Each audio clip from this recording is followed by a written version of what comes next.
अस्सलाम वालेकुम my dear virtual university of Pakistan fellows, कैसे हैं आप?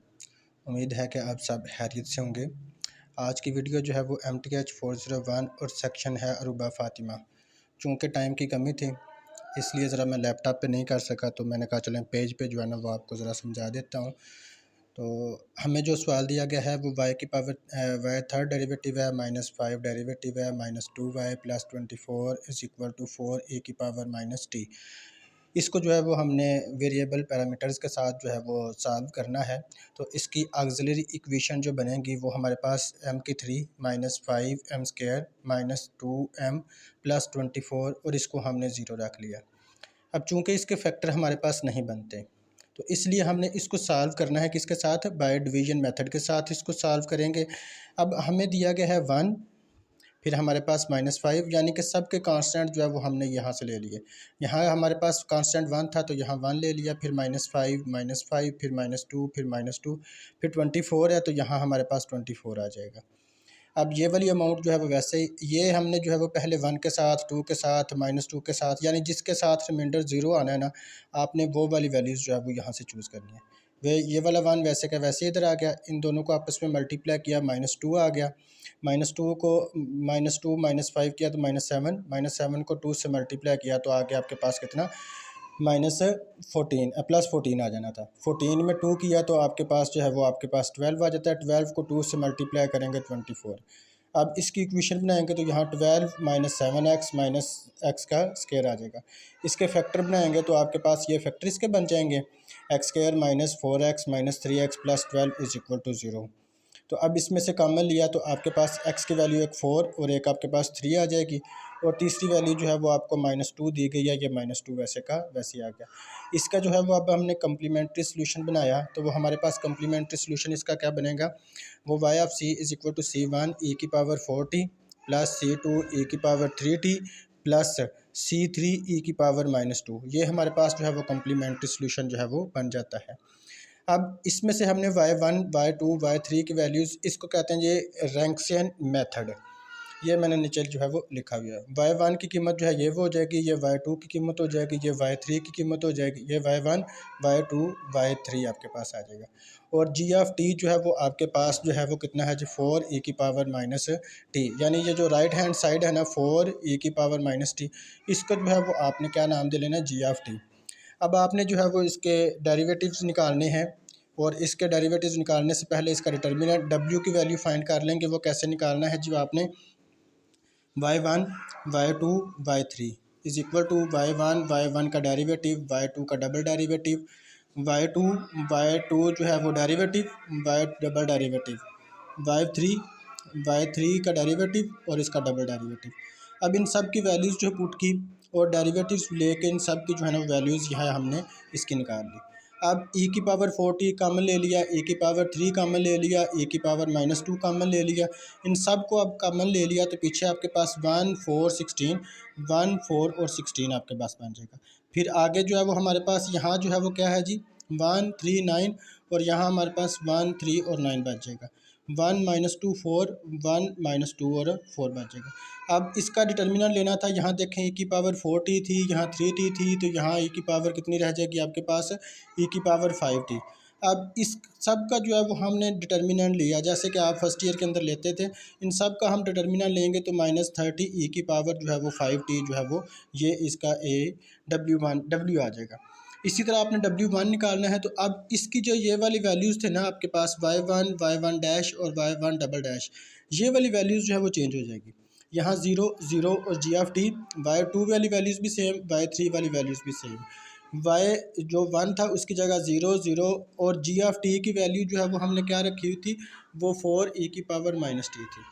अब हमने वो वैल्यूज़ पुट करने के बाद e की पावर 3t, e की पावर 3t और e की पावर 3t में से e की 3 का कॉमन ले लिया, और इसमें से भी हमारा जो कॉमन आता है वो भी हमने ले लिया। अब हमने कॉमन लिया, हमारे पास जो है वो e की पावर 4 e की पावर t थी, e की पावर -t जो है वो हमने कॉमन ले लिया। दूसरी में से हमने e की पावर 3t कॉमन ले लिया, और तीसरी रो में से e की पावर -2 हमने कॉमन ले लिया।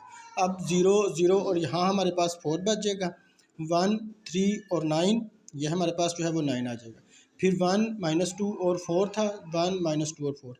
अब इनको हमने सॉल्व किया तो -2 है, ई की पावर -t थी, ई की पावर -2t थी।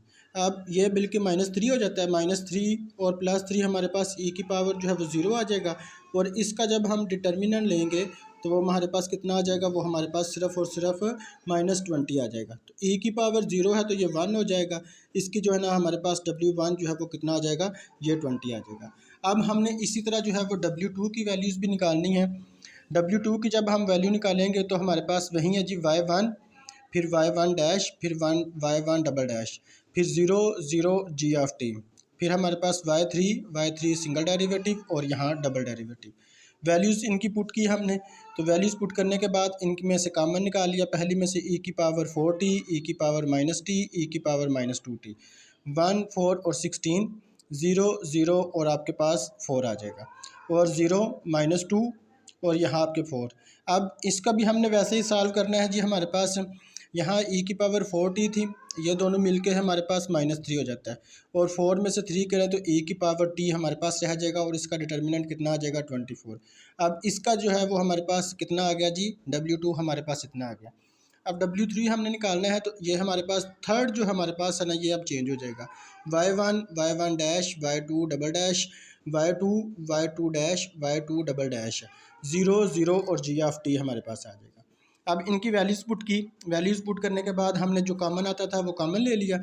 ई की पावर 4t, ई की पावर 3t और ई की पावर t, 1 4 और 16, 1 3 और 9, 0 0 और 4।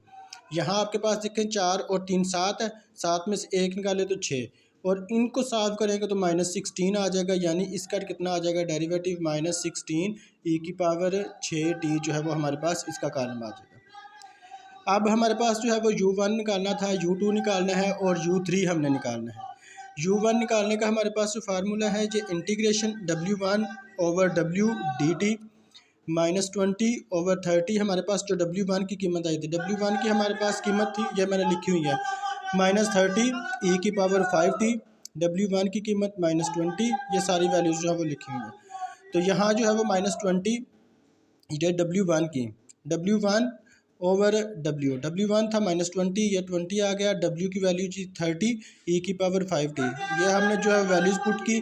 पुट करने के बाद 2/3 ई की पावर 5t dt, 2/3। अब इसका हम डेरिवेटिव जब हम लेंगे तो वो ई की पावर -5t ओवर -5 आ जाएगा। डेरिवेटिव में मल्टीप्लाई होता है और इंटीग्रेशन में डिवाइड हो जाता है, तो ये माइनस जो है वो शुरू में आ जाएगा, 2/15 ई की पावर -5t।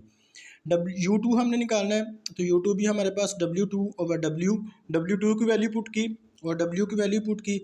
इसको जो है वो हमने सिंप्लीफाई किया तो -4/5 कांस्टेंट बाहर आ जाएगा, और ई की पावर -4t, 4/5 ई की पावर -4t ओवर हमारे पास -4, -4 से कट जाएगा, और ई की पावर -4/t, और नीचे आपके पास जो है वो 5 रह जाएगा। तो ये हमारे पास जो है वो अब U3 की निकालनी है। तो U3 के हमारे पास जो है वो W3/W dt, इसकी वैल्यूज़ पुट की तो ई की पावर 6t और 30 और -16 जो हमारे पास वैल्यू थी, ई की पावर 5t। अब इनकी कटिंग की, कांस्टेंट हमारे पास बाहर आ जाएगा, तो -8/15 इंटीग्रेशन, यहाँ ई की पावर 6t, ई की पावर 5t थी, इनमें से हमने दोनों को मैं सॉल्व किया, तो सॉल्व करने के बाद यहाँ जो है वो हमारे पास -8/15 ओवर ई की पावर टी, ई की पावर टी की इंटीग्रेशन हमारे पास वहीं आ जाती है। अब हमने वाई ऑफ पी निकालना है, यानी कि particular solution U1/Y1 plus U2/Y2 plus U3/Y3। U1 U2 और U3 की तो कीमतें हमारे पास ये जो हमने निकाली है ये वाली है, और Y1 की जो कीमत हमने रखी हुई थी ये हमारे पास देखें जी, हमने शुरू में लेट की हुई थी Y1 Y2 और Y3 की कीमतें हमने ये रखी हुई थी। अब इन सब को हमने आपस में इधर पुट करके मल्टीप्लिकेशन करनी है, यानी कि ये हमारे पास U1 की कीमत आ गई और साथ Y1 प्लस U2 की कीमत आ गई और साथ Y2 हो गया, U3 की कीमत हो गई, और ये साथ जो है वो आपके पास क्या हो जाएगा, ये Y3 की कीमत है। ई की पावर टी बचेगा, क्यों, ई की पावर 5t थी, ई की पावर 4t थी, इन दोनों में से हमारे पास ई की पावर -t, यहाँ भी ई की पावर -t, यहाँ भी ई की पावर -t, वो कॉमन आ जाएगा, बाकी ये वाली अमाउंट बचेगी। और अब इन सब का एलसीएम लेके सिंप्लीफाई किया तो 1/5 ई की पावर -t हमारे पास आ जाएगा। तो ये हमारे पास वाई ऑफ पी आ गया। अब हमने जनरल सोल्यूशन निकालना है, तो वो हमारे पास क्या आ जाएगा जी, Y is equal to Y C plus Y of P. C1 E की पावर 4t प्लस C2 ई की पावर 3t और C3 ई की पावर -2t, और पार्टिकुलर सोल्यूशन जो हमारा आया था -1/5 ई की पावर -t। तो ये हमारे पास अरूबा सेक्शन जो हमें दिया गया था असाइनमेंट का, वो हमने सॉल्व किया है। चैनल को लाइक, शेयर और सब्सक्राइब करना मत भूलिएगा। इंशाल्लाह मिलेंगे नेक्स्ट असाइनमेंट वीडियो के साथ। उस वक्त तक के लिए खुदा हाफिज़।